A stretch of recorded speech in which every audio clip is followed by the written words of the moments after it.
Bom dia, meu nome é Henrique e eu irei mediar a mesa redonda intitulada A Saúde em Debate na Educação Física. Um dos projetos de corpo mais enfatizados na atualidade é o da aquisição de corpos turbinados e saudáveis. Tais condições parecem estar presentes nas formas pelas quais certos padrões nutricionais e de beleza têm levado muitas pessoas a sofrerem uma série de sintomas que têm em comum o medo de engordar. A maioria das pesquisas demonstra, tanto nos Estados Unidos quanto no Brasil, que cerca de 35% das mulheres estão insatisfeitas com seu corpo, sendo que entre as mais jovens, de 16 a 20 anos de idade, esse percentual chega a 80%. A anorexia e a bulimia têm recebido inúmeras nominações. Isso porque, parafraseando Paula Treichler, quando esta se refere ao HIV/AIDS, também os transtornos alimentares podem ser pensados como epidemia das significações. De acordo com Alex Fraga e Carmen Soares, muitas definições diagnósticas como anorexia, bulimia, síndrome do pânico, entre outras enfermidades, não são novas. De uma certa forma, já existiam há muito tempo, mas é em nossa época que elas foram catalogadas pela medicina. E para discutirmos esse tema tão importante e atual, convidamos um especialista em anorexia, que é o Theo, um professor de educação física, que é o Vinícius, um especialista na área da bulimia, que é o Eduardo, e claro que não poderia faltar duas convidadas que vivenciaram esses transtornos, venceram e irão relatar suas experiências. São elas, Nataline e Raíssa. Vou começar pelo especialista em anorexia, que é o Theo. O que é anorexia e como ela surgiu? A anorexia, também chamada de anorexia nervosa, é um transtorno alimentar capaz de afetar pacientes de ambos os sexos, sendo maior entre as mulheres.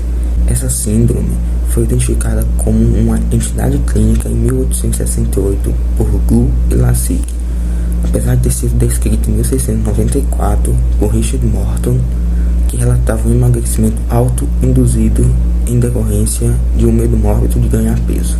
Qual a diferença entre anorexia e bulimia? A diferença entre anorexia e bulimia está na manutenção do peso considerado saudável pela OMS. Os que sofrem de anorexia estão sempre abaixo dele, mas os pacientes com bulimia conseguem mascarar o transtorno na balança, pois muitas vezes conseguem manter o peso considerado ideal. Na anorexia, a pessoa para de comer, tem perda de peso expressiva, tem ausência na menstruação, enquanto que na bulimia, a alimentação é em excesso e compulsória.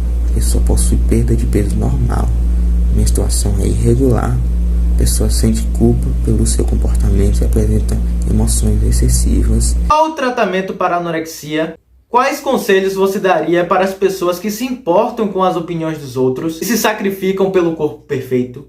O tratamento da anorexia deve ser feito por meio de medicamentos que ajudam, por exemplo, na diminuição da ansiedade. Quanto mais cedo a anorexia for detectada, melhores são as chances de recuperação do paciente.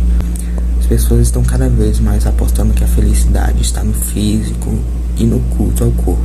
Uma necessidade muito grande de agradar os outros.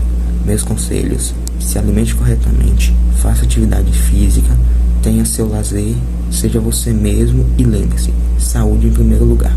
Muito obrigado, Theo. Vamos agora para o Eduardo, especialista em bulimia. Vou começar. Primeira pergunta. Eduardo, o que é bulimia? A bulimia é um transtorno alimentar caracterizado por períodos de fadiga, seguidos por comportamentos não saudáveis para perda de peso rápido, abuso de cafeína, uso de cocaína ou dietas inadequadas.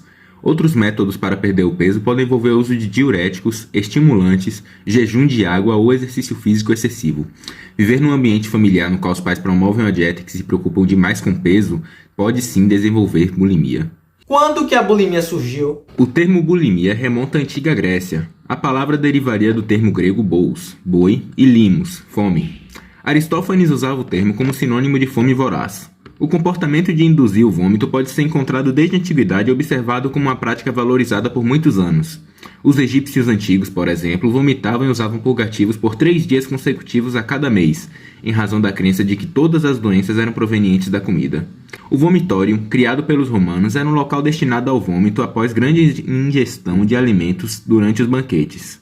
A denominação bulimia apareceu pela primeira vez em 1980 e em 1987 se adotou o termo bulimia nervosa.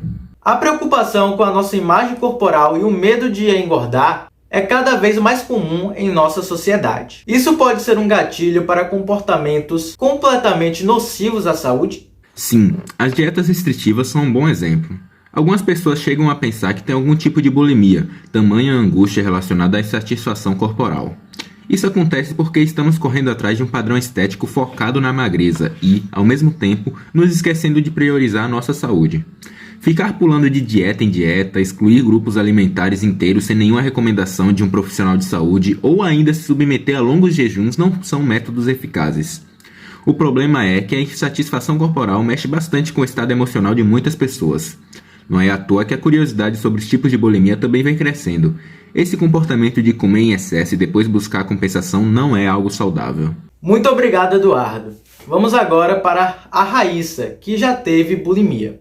Como você adquiriu a bulimia? Quando eu era criança, apareceram os primeiros sintomas da bulimia, mas meus pais não deram muita importância.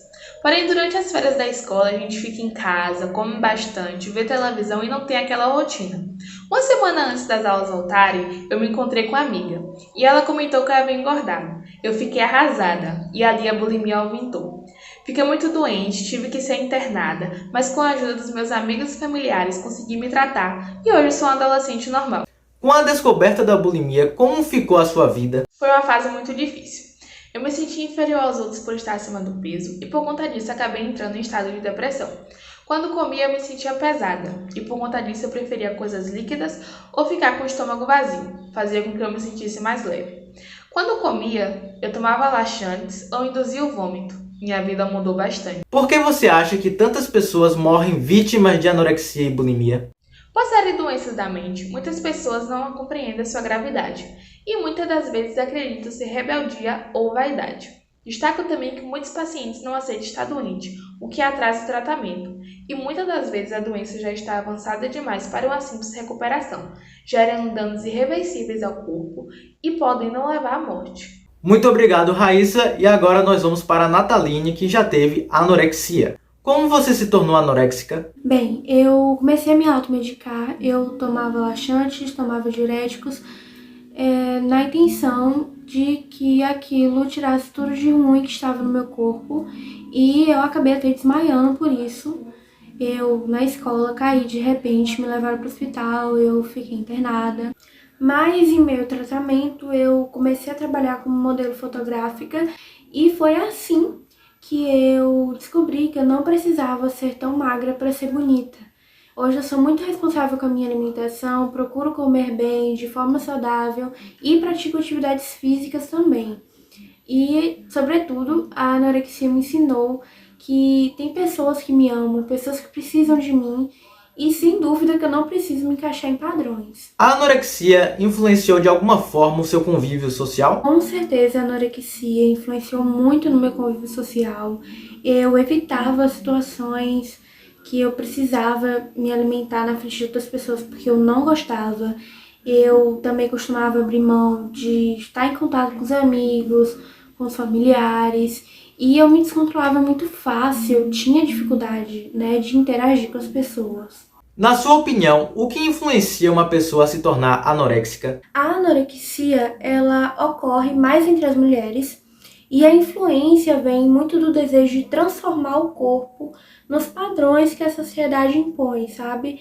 E com isso, muitas deixam de comer certas coisas, na maioria das vezes, até sem necessidade, porque elas não estão acima do peso. Por exemplo, tem garotas que vomitam, que param de comer porque acham que são gordas. E mesmo estando muito magras, se olhando no espelho, elas só conseguem se ver gordas. E sempre acham que tem que tentar mais, que tem que vomitar mais, tem que parar de comer. É como se o corpo fosse o problema fundamental e o emagrecimento fosse resolver todos os problemas. Muito obrigado pelas respostas, Nataline. Vamos agora para Vinícius, o professor de Educação Física. Qual é a relação entre alimentação balanceada e atividade física? Devido à complexa interação entre os problemas emocionais e fisiológicos apresentados nos transtornos alimentares, o ideal é que o paciente seja acompanhado por uma equipe de especialistas. Entre os especialistas da equipe, pode haver psicólogo, psiquiatra, médico clínico, nutricionista e, claro, preparador físico. O tratamento de anorexia e bulimia pode ser isolado ou uma equipe multidisciplinar é indispensável? Atividades físicas isoladamente não garante uma vida saudável, mas sim acompanhada de uma adequada alimentação e balanceada ao mesmo tempo. Uma correta nutrição ajuda a evitar a fadiga e otimiza o período de recuperação, diminuindo o risco de lesões, além de garantir uma correta reposição dos estoques de energia. Como a prática de atividades físicas pode contribuir com a vida de pessoas que têm anorexia e bulimia? Atividades físicas são sempre bem-vindas. Em pessoas com anorexia ou bulimia, o principal objetivo é a recuperação do peso corporal, e por isso, atividades predominantemente aeróbicas não são mais recomendadas, e sim aquelas que trabalham com ganho de força e de massa muscular. Muito obrigado, Vinícius. Nós escolhemos esse tema porque muitas pessoas estão cada vez mais preocupadas com a sua aparência. Com isso, elas acabam desenvolvendo distúrbios como a anorexia e a bulimia. E para ter um corpo bonito, você não precisa parar de comer, e sim ter uma alimentação balanceada e praticar atividades físicas. Agradeço a todos os convidados dessa mesa redonda e agradeço a vocês, nossos telespectadores. Muito obrigado.